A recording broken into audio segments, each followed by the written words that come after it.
आज पांचला पीपलिया और आसपास के इलाके के जो हमारी इस मंदिर की समिति और छात्रावास की समिति ने जो जोशीला जानदार शानदार कार्यक्रम का आयोजन किया और भाई गजेंद्र अजमेरा को इसके अंदर बुला के इसमें और 4 चांद आपने लगाए और मुझे आप लोगों ने पाबंद किया था कि आपको आना है और एमएलए साहब को भी साथ लाना है, महाराज साहब भी रहेंगे हम तीनों।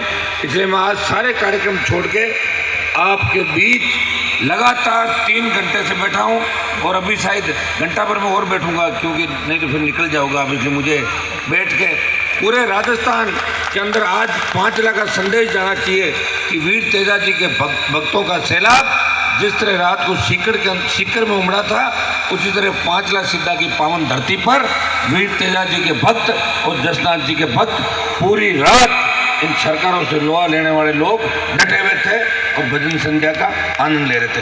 भाइयों 2 जोरदार जयकारे लगाए। जय बोले वीर तेजा जी महाराज की, जय बोले जसनाथ जी महाराज की। मंचासीन परम आदरणीय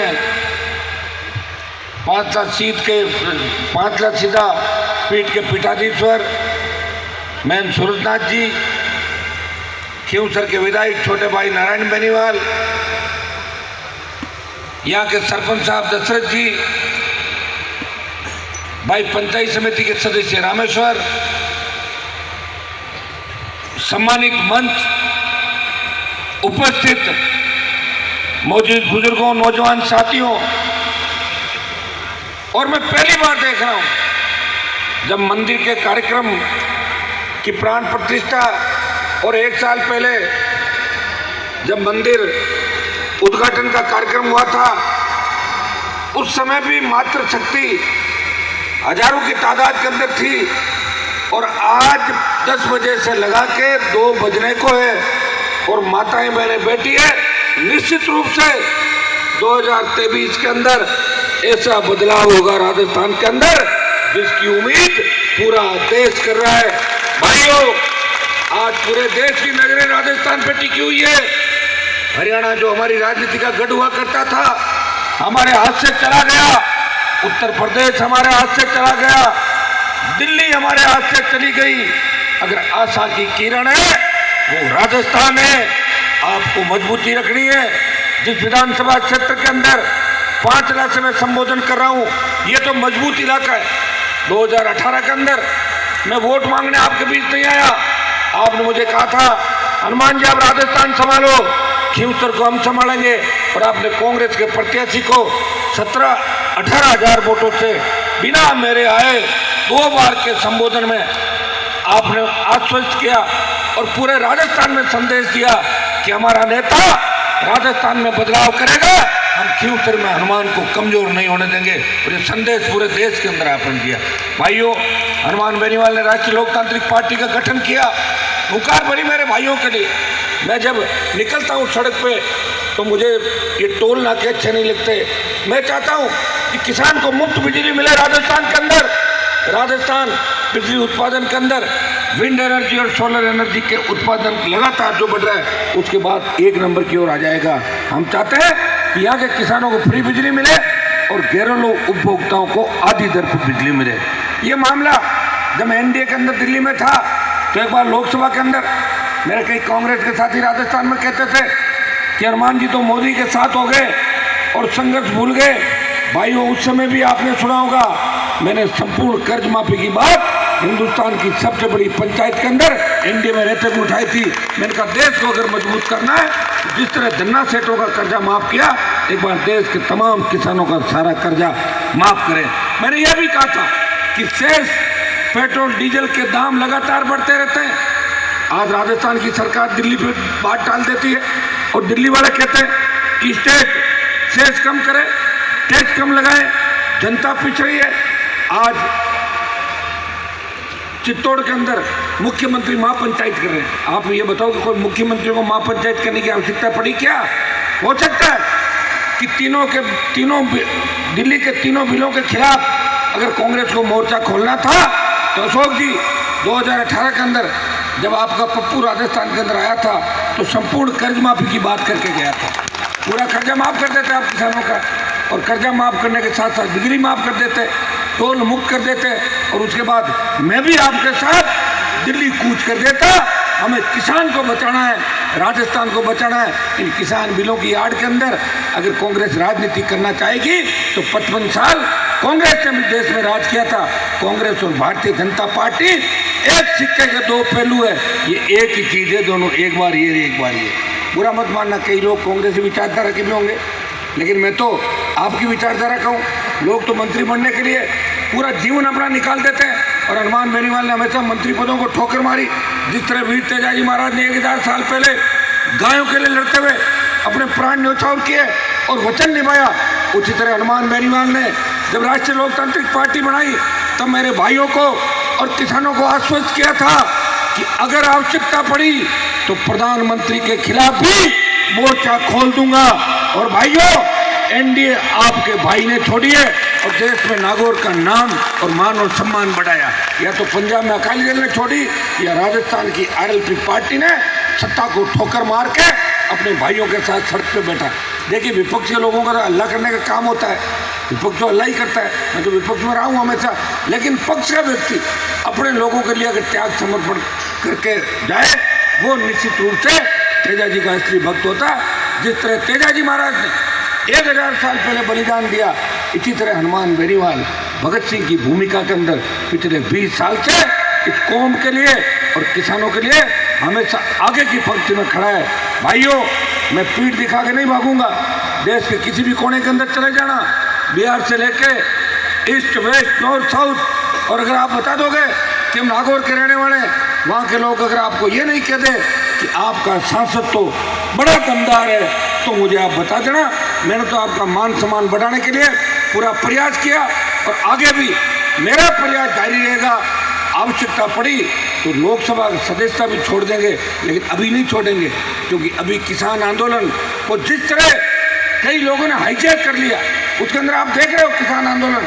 इस राजस्थान को, इस हाईवे को अगर जाम किसी ने किया तो 70 साल में हाईवे जाम नहीं हुआ था कि हनुमान बेनीवाल की हुकार और आरएलपी की हुकार ने दिल्ली को हिला दिया। हरियाणा और दिल्ली की सारी पुलिस जब हमने कूच किया तो वहाँ खड़ी थी और पहली बार इस हाईवे को जाम किया। मैं देख रहा हूँ कई लोग अपनी राजनीतिक रोटियां सेकने के लिए, जिनके पास सामान नहीं है, चले हुए कारतूस इस आंदोलन के माध्यम से अगर अपनी रोटी सेकना चाहेंगे तो राजस्थान का जवान और किसान ऐसे लोगों को कतई मौका नहीं देगा। हमें समझना है, आप जिस दिन समझ गए उस दिन सत्ता आपके हाथ में होगी। भाइयों, मैं तो 20 साल उम्र के निकाल दिए। मैं 3 के अंदर जिद नहीं करता, 3 में मिनिस्टर बनता। पहले वसुंधरा से लड़ा, गहलोत से लड़ा, और जिस अशोक गहलोत ने आपके किसानों की एक एक की दुर्दशा करी, उसका बदला उन किसान के बेटों से नहीं लिया गया, जिनके पिताजी को, किसी के पिताजी पे मुकदमे लगाए, किसी पारिवारिक, किसी के पोते को, किसी के पोती को। जिस तरह मेरे हिसाब से इसने राजनीति में रोका, और अगर आप सबका कर्ज किसी ने चुकाया तो गहलोत के बेटे को चुनाव हराने के अंदर हनुमान बेनीवाल की सबसे बड़ी भूमिका रही, और अशोक गहलोत को जादूगरी बुला दी राजस्थान के अंदर। और मोदी जी को भी दिखा दिया कि राजस्थान का किसान का बेटा है, जाट है, मजबूत है, हिलने डुलने वाला नहीं है। और पार्लियामेंट के अंदर राष्ट्रपति के अभिभाषण को भी रोका और प्रधानमंत्री जी को भी रोका 2 बार। ये तो आप रोज देखते हो। भाइयों, मैं तो इसलिए ये बात कह रहा हूँ, ये वीर तेजाजी महाराज का कार्यक्रम है, और तेजाजी महाराज ने एक संघर्ष किया, एक लड़ाई लड़ी और एक छाप छोड़ी, और हमारे कुल का नाम रोशन किया पूरे देश के अंदर। मुझे 2008 के अंदर जब मैं चुन के गया था तो पहली बार राजस्थान की विधानसभा के अंदर तेजाजी का जयकारा मैंने लगाया। जिन लोगों ने 70 साल आपसे वोट लिए वो कभी तेजाजी महाराज को याद नहीं करते थे, वो तो अपने आप को तेजाजी से बड़ा मानते थे, इसलिए सारे घर बैठ गए।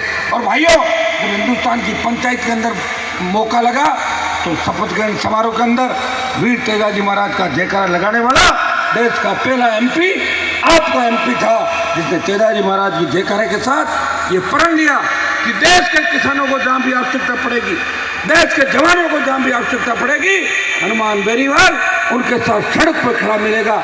और ये मैंने कर दिखाया, और इसीलिए आज राजस्थान का नौजवान हनुमान बेनीवाल को अपने भाई के रूप में मानता है। मैं आपको विश्वास दिलाता हूं, कि 52 से लेकर आज तक बड़े बड़े नेता हुए, मेरे से बड़े बड़े नेता हुए कांग्रेस और भारतीय जनता पार्टी के अंदर, दर्जनों किसान नेता हुए, लेकिन खुद की पार्टी कोई नहीं बना पाया राजस्थान के अंदर।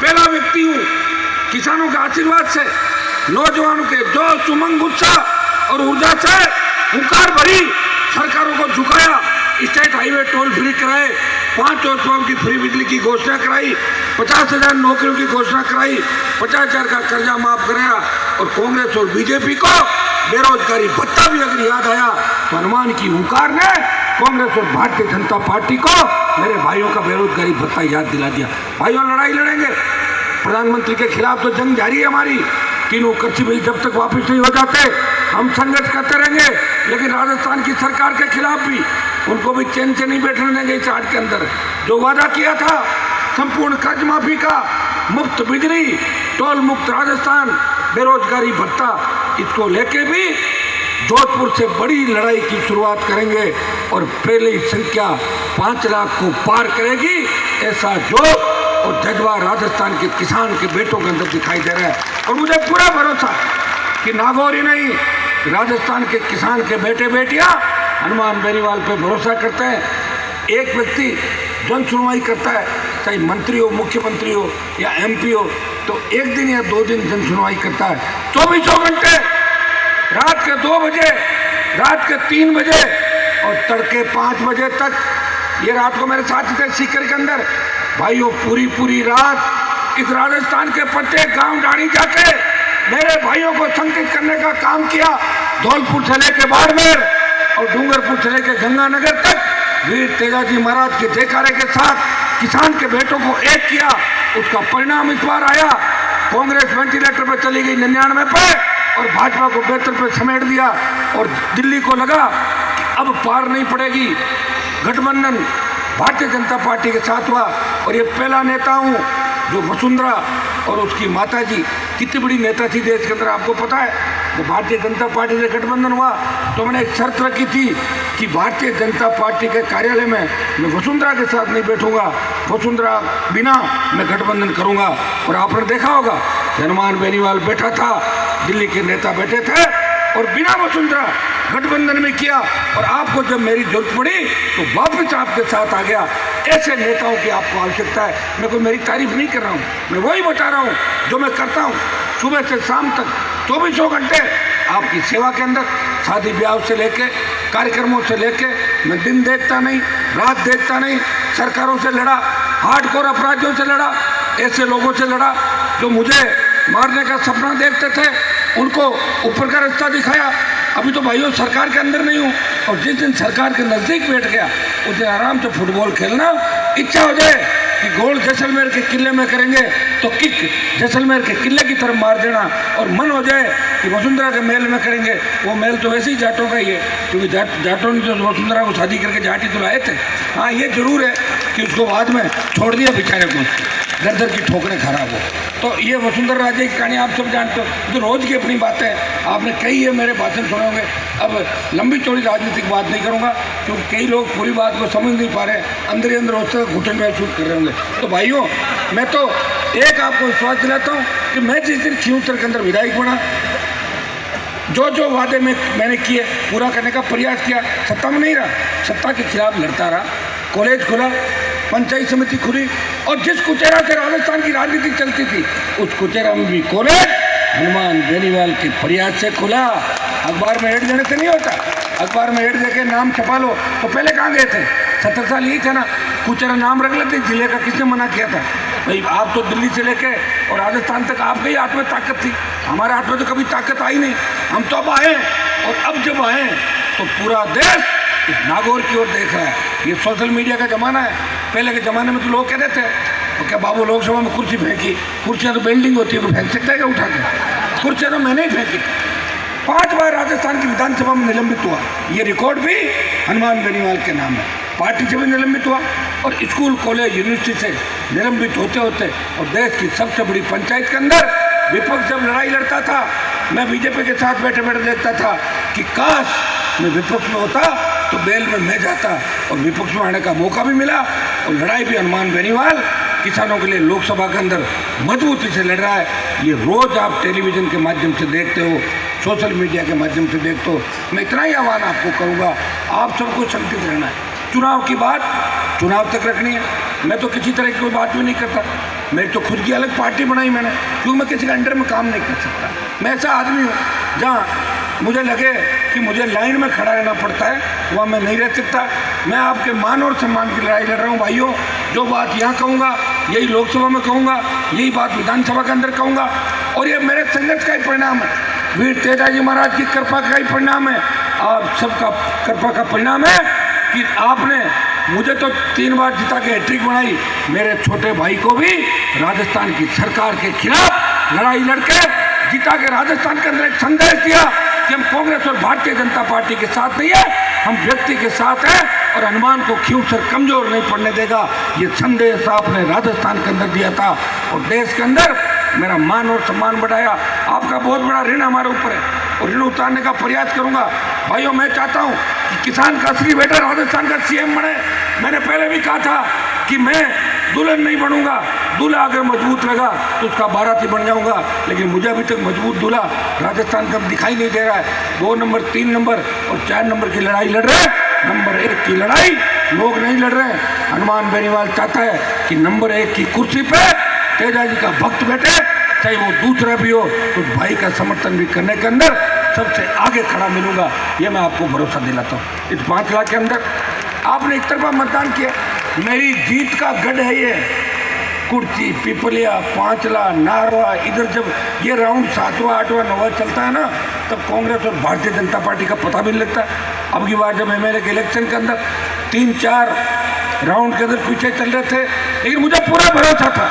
मैंने कहा 4थे राउंड, 5वें राउंड के बाद जब ये 5 लाख क्षेत्र की धरती आएगी तो आरएलपी पार्टी की बोतल हाथ को पीछे छोड़ देगी। और आपने इसी तरह का करिश्मा किया और सरकार ने पूरा जोर लगाया, फिर भी आपने संदेश दिया कि हमें काम की आवश्यकता है या नहीं है, ये बाद में बात करेंगे, लेकिन हनुमान बेनीवाल वर्सेस गहलोत की लड़ाई के अंदर हनुमान की मदद करेंगे। भाइयों, मैं तो इसी तक खुश हूँ। लोगों ने कहा आपने अभी तक क्या किया? मैंने तो किया, मैंने आपको जगह दिया, गांव-गांव, ढाणी-ढाणी। पहले नेता आता था तो कोई उसको ये नहीं कहता नेताजी काम करो। अब आप एक-एक कागज लिख के 10-10 बार फोन करके उस काम को कहते हो कि क्या हुआ उस काम का जो आप कह के कहते। हनुमान बेनीवाल ने लड़ना सिखाया। जिस तरह आज़ादी के अंदर दीवाने तो कई थे, कई लोग फांसी के फंदे पर चढ़े, कई लोगों ने कुर्बानी दी, लेकिन याद भगत सिंह को क्यों किया जाता है कि पूछता है बड़ी लड़ाई लड़ी, असेंबली में बम फेंका। उसी तरह हनुमान बेनीवाल ने राजस्थान की राजनीति के अंदर नेताओं को घूमना सिखा दिया, नेताओं को गली गली घूमना सिखा दिया। बिना काट गई नेता शादियों में जाने लगे और बिना बुलाए राम राम करके अपना बताने लगे कि तेरे दादाजी और मेरे दादाजी तो खास थे, कहीं जानते नहीं दादाजी। ये हालत इस जो करी उसमें आपके भाई का बड़ा योगदान है और मैं विश्वास दिलाता हूँ कि खींवसर को विकास के नए आयाम देंगे, नागौर संसदीय क्षेत्र को विकास के। 1 मिनट बच्चों बैठो ना, 1 मिनट की सुन लो। मैं तो आपके लिए वेट कर रहा हूँ और बैठूंगा अभी, थोड़ी देर बैठो एक बार, है ना। इस 5 लाख पिपलिया, नारवा, कुर्ची, कांटिया, मेराथल से लेके जो थली का हमारा इधर का इलाका पांचोड़ी का, यह सबसे बड़ी दिक्कत अब सड़कों की। पहले जब मैं आया था अंधेरा था, 40,000 झाड़ियों में उजाला करवाया, कहीं कोई सी भी योजना हो, और बिना योजना के भी लंबे लंबे पोल और तार आप लेके गए थे। विधानसभा के अंदर बहुत बार चर्चा चली कि हनुमान बेनीवाल बिजली के बिल जमा नहीं कराने देता, तो मैंने कहा बिजली तुम्हारे बाप की नहीं है, बिजली किसानों की है, हम बिजली का उपयोग करेंगे। अवैध माइनिंग, किस चीज़ की अवैध माइनिंग? हमारे खेत से अगर पत्थर खोद रहे हैं वो अवैध नहीं है, नीति में बदलाव करो और खेत खेत खनन के पट्टे जारी करो। मैंने आपकी हर चीज़ का ध्यान रखा, प्रयास किया, पानी भी आया नहर का, स्कूल भी खुले, सड़कें भी बनी, लेकिन इन 3 पंचायत के अंदर जो सड़कें बननी चाहिए थी, अभी जहाँ मैं खड़ा हूँ, 5 लाख, पिपलिया, नारवा, कांटिया, कुर्सी, जो बड़ी पंचायत है, और उसके बाद अगला जो ये छोर आता है सड़कों के मामले के अंदर हम पीछे हैं। यहाँ लोग झाड़ियों में ज़्यादा रहते हैं और लोगों को बड़ी दिक्कत होती है। अभी प्रधानमंत्री ग्राम सड़क योजना से पहले नागौर जिले को 216 किलोमीटर सड़क मिली थी, उसमें खींवसर की उपेक्षा की। कई दूसरे विधायक जो सचिन पायलट के खास हुआ करते थे तो पीडब्ल्यूडी मंत्री से लिखा के ले गए, खींवसर को पीछे छोड़ दिया। अरे मैंने कहा भाई एमपी तो मैं हूँ, नागौर का, मेरे बिना प्रधानमंत्री की योजना कैसे आएगी? उसको रद्द करा के और 350 किलोमीटर सड़क आज और कल के अंदर दिल्ली से यहाँ पे आएगी, जिसमें सबसे ज़्यादा सड़कें पीपलिया, पांचला, नारवा, कुर्ची, ये तो 4-5 पंचायत बताइए। अभी तो एक सड़कों का लोड देख लो, 2-3 महीनों के अंदर और लोड आएगा और 1 साल के अंदर प्रत्येक व्यक्ति ये कहेगा कि अब हमारे सड़कों की जरूरत नहीं है, करीब करीब सड़कें पूरी हो गई। ये 1 साल के अंदर आपके मुंह से मैं खुद सुनूंगा, क्योंकि दिल्ली का पैसा अब खियूसर और नागौर की धरती पे लगेगा। मेरी लड़ाई, दिल्ली से लड़ाई भी जारी रहेगी और काम भी जारी रहेगा। काम करना मुझे आता भाइयों, इसकी चिंता मत करो। जितने वादे आपके बीच में करके गए थे, 2-1 दिन के अंदर जब आ जाए तब आप बता देना और धन्यवाद के लिए फ़ोन जरूर कर देना। राजा राम जी, चारी जी, एक मिनट आओ, पार्टी कर, रुको तो एक मिनट बैठ जाओ, मैं माइक दे था ना हाथ में, था तो पूरा ही काम करें हैं। कौन कह रहे हैं? कौन है? अरे तो बीजेपी के खिलाफ हो गए ना। मैं तो मैं समझाना को नहीं, आपने मान खत्म ही कराना मिलाना, समझ रखा करो, आपने कोई भाषण थोड़ी जाना मिला माना, अपने उनको नहीं समझना, खत्म करवाना, उनको वापिस कराना, ठीक है ना। आज जिस जगह में खड़ा हूँ, पिछली बार जब इस कार्यक्रम के अंदर आया था तो 11 लाख रुपए की घोषणा मैंने करी थी लाइब्रेरी के लिए। उसके बाद कोरोना आ गया और 2 साल सांसदों का पैसा भी प्रधानमंत्री ने स्थगित कर दिया। 2 साल तक एमपीओ को बजट नहीं मिलेगा, ये आप सबको जानकारी है। ये तो भला हो ज्योति मिर्जा का कि पैसा खर्च करना भूल गई और वो मैंने मेरे खाते में डलवा लिया। सर जी सुन लो, अरे ज्योति भूल गई, वो मेरे खाते में डाल लिए मैंने पैसे, और वो आपके यहाँ 1-2 दिन के अंदर 11 लाख रुपए ई लाइब्रेरी के 1-2 दिन में आपके यहाँ पे आ जाएंगे। और दूसरी जो हमारी घोषणा यहाँ पहले की थी, करीब करीब हमने पूरी कर दी। और आप बताते जाओगे, मैं काम करते जाऊँगा, आप बुलाते जाओगे, मैं आता रहूँगा, आपको पीठ दिखा कर नहीं भागूंगा, आगे खड़ा मिलूंगा और 36 कौम का ध्यान रखूंगा। ये विश्वास मैं तेजाजी महाराज के जागरण के कार्यक्रम के अंदर आपको दिलाने के लिए आया हूँ। आपकी बड़ी कृपा लगातार 2008 से ही नहीं, 8 से पहले से भी जब भी आवश्यकता पड़ी, ये वो इलाका है दशनाथ जी महाराज की बहुत बड़ी आसन पीठ है। ये वो इलाका है जिसने सबसे पहले तेजाजी महाराज का मंदिर बना के ये संदेश दिया, दशनाथ जी और तेजाजी महाराज में कोई अंतर नहीं, हम सब तेजाजी के भक्त हैं, हम सब दशनाथ जी के भक्त हैं। भाइयों में 5 लाख के मेरे भाइयों को धन्यवाद देना चाहता हूँ। इस इलाके के अंदर भव्य तेजाजी का मंदिर बना के आपने पूरे राजस्थान के अंदर संदेश दिया, बाड़मेर तक संदेश दिया। और ये जिस हिसाब से लोगों की आस्था और आप लोग एक ये समिति जिस हिसाब से काम करिए, मुझे लगता है कि आने वाले समय के अंदर बहुत बड़ा मेला हर बार तेजाजी महाराज का, दशनाथ जी महाराज के साथ साथ तेजाजी महाराज का मेला भी 5 लाख के अंदर बढ़ना शुरू हो जाएगा। मैं नौजवानों को आश्वस्त करना चाहता हूँ, आप चिंता नहीं करें, आपका भाई आपको उस लक्ष्य पे जो आपने सोच रखा है उस जगह लेके जाएगा। तभी इसकी सत्ता आपके बिना राजस्थान के अंदर नहीं आएगी, ये मैं आपको आश्वस्त करना चाहता हूँ। ये खियूसर है जिसने राजस्थान के अंदर बदलाव की बात करी, तीसरे मोर्चे की बात अगर उठी तो खियूसर की धरती से उठी, 5 लाख की धरती से उठी। और वो पिछली बार दोनों पार्टियों को वेंटिलेटर और विपक्ष में रख दिया। और तभी इसके मिशन के अंदर मुझे पूरा भरोसा है कि नागौर जिला, पूरा राजस्थान एक राय होके नया बदलाव राजस्थान के अंदर करेंगे। और अभी जो चारों उपचुनाव है उसके अंदर भी देखो, हमारे पास कांग्रेस तो सत्ता के अंदर है, भारतीय जनता पार्टी 41 साल पुरानी पार्टी है, लेकिन चारों उपचुनाव राष्ट्रीय लोकतांत्रिक पार्टी लड़ेगी, मजबूती से चुनाव लड़ेंगे। और पंचायत चुनाव लड़े, 2 प्रधान हमारे आरएलपी के बने, 1 प्रधान हमारा समर्थित बना राजस्थान के अंदर, और 1 नगर पालिका के अंदर भी राष्ट्रीय लोकतांत्रिक पार्टी ने परचम लहराया। ये राजस्थान की पहली पार्टी है जो मान्यता प्राप्त भी हुई, शहरों में भी चुनाव लड़े, पंचायत चुनाव लड़े, विधायक भी 3 हैं जिनमें 2 शेड्यूल कास्ट के, और एमपी बना के आपने देश की सबसे बड़ी पंचायत के अंदर भेजा है। आप निश्चिंत रहें, तेजाजी महाराज का जयकारा लखनऊ तक पहुंच गया, साउथ तक पहुंच गया। और मैं विदेश में जाऊंगा तो वहाँ भी जयकारा लगा के विदेश में भी पहुँचा दूंगा। ये आप मेरे पे भरोसा रखें।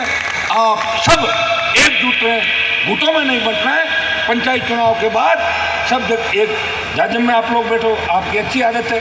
मुझे इस बात की खुशी है कि 8 के अंदर जब मैं आया था तो कई मेरे विरोधी कहते थे कि हनुमान एमएलए बन गया, रोज झगड़े होंगे खींवसर के अंदर। हुआ क्या कोई झगड़े शांत हो गए। जैसे ही परसों दलित दूल्हे को घोड़ी से उतारा, कहाँ गए वो उतारने वाले? भाग गए सर। आधों को पकड़ के जेल में डाला और आधे भाग रहे हैं अंधेरे के अंदर। खींवसर के अंदर कोई ऐसा काम नहीं होगा, किसी की गुंडागर्दी नहीं चलेगी, चाहे कोई भी हो। वो ये सोच रहे कि मुख्यमंत्री के खास हैं, हम प्रधानमंत्री के खास हैं, खींवसर नागौर में गुंडागर्दी कर लें, जातियों को लड़ा दें, ये काम यहाँ पे नहीं होगा भाइयों। और अगर मेरा कहीं दोस्त आपने 15 साल में देखा हो और मैंने किसी का नुकसान किया हो तो आप खड़े होकर ये भी कह सकते हो कि हनुमान जी फलान जगह आपने मेरा ये काम किया।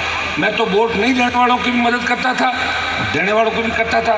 इसलिए धीरे धीरे संख्या जुड़ गई। अब तो खींवसर से मारवाड़, राजस्थान और पूरे देश के किसान जवान आपके भाई के लिए दुआ करते हैं कि काश हनुमान जी जैसे 15-20 सांसद अगर पार्लियामेंट में हो जाए तो सरकार किसानों के विरोध में बात करने से पहले 1000 बार सरकार को सोचना पड़े। लेकिन दुर्भाग्य इस बात का, जिन लोगों ने हमारे समाज में जन्म लिया, जो किसान है, वहाँ नतमस्तक होकर अपने नेताओं को आगे बैठ जाते हैं, वो सत्य को सत्य नहीं कहते। भारतीय जनता पार्टी के सांसदों को मैंने कहा कि आप अगर मोदी जी के सामने खड़े होकर नहीं बोल दो तो कागज में लिख के भेज दो कि प्रधानमंत्री जी ये बिल वापस ले लो, हमें गाँव में जाना है, लोग वोट नहीं देंगे, क्या करेंगे? आज मुझे कोई कह रहा था कि बीजेपी का कोई एमपी उद्घाटन करने गया तो लोग पीछे भागे, वो गाड़ी लेके भाग गया। अब ये हालात राजस्थान के अंदर पड़े हैं और ये सही है।